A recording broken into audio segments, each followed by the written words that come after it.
In the new terms of service that Amazon has imposed upon all sellers, it promised to give sellers 30 days notice before a suspension and also promised to give sellers 7 days to cure any problem that they were notified of.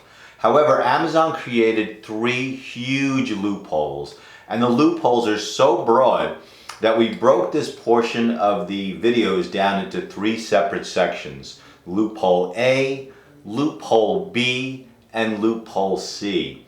So please watch all three of these videos so you will understand, one, when you should expect a 30-day notice, and also each of the three gigantic loopholes where Amazon will not give you 30 days notice. Please watch all three of the videos and you will learn more about your new terms of service that Amazon has imposed upon all sellers.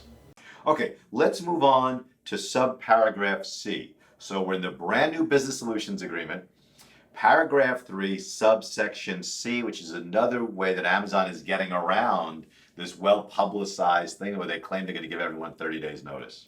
Correct. Yeah, I'm going to read it out loud because it's pretty important. So, your use of the services has harmed or our controls identify that it might harm other sellers, customers, or Amazon's legitimate interests. So to me, this is the catch-all. In case you don't fit under box A or box B, if it might harm other sellers, customers, or any type of Amazon legal legitimate interest, then you're on the hook under 3C. Well, if you think about it, also our controls is Amazon opening the door for us finding out information about its algorithms, right? So if they're saying that they have detected in some fashion and we can't get them back on, amicably, during that arbitration, you could bet your bottom dollar we're going to fight to find out what those data points were that they used against you.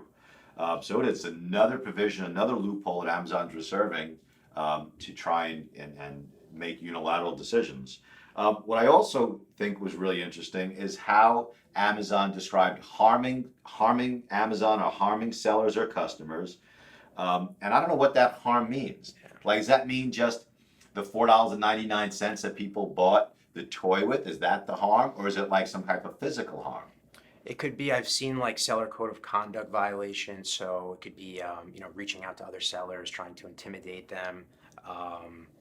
As far as like, I would say maybe like review manipulation, things like that. That's more of like, I guess, harm to customers. So there's a lot of different things I think that could fit under those boxes. We have been really successful in showing that Amazon cannot demonstrate any actual harm at all in the arbitrations. And we need to work that into our plans of action, because Amazon claimed in one case, they lost like, $2 million.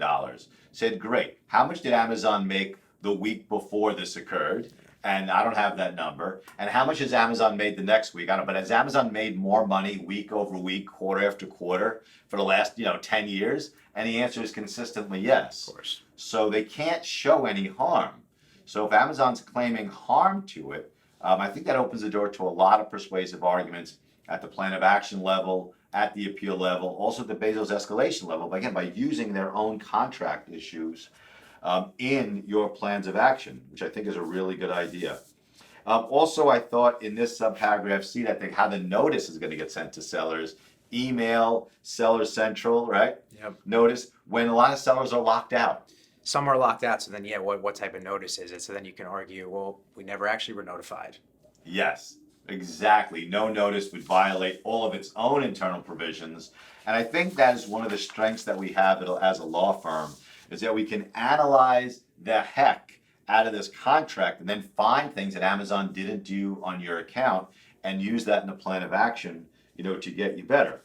Also, Amazon is also reserving in C the ability, again, not to tell sellers why they're suspended, okay? Which also, it's not a really major change, but just that it's back in here, and this whole premise that we're gonna give sellers notice and tell you what's going on.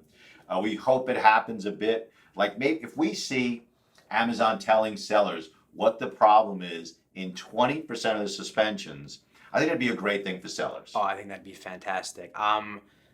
I think it's more unlikely that will be. I think it's more likely it'll be very similar to the way it is now.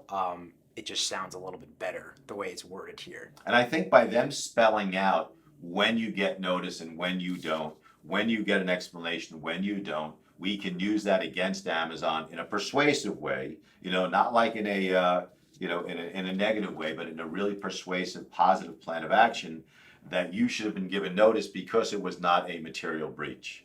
Amazon was not at risk of suffering any harm. So therefore, you should have received notice. A lack of notice would mean you get reinstated.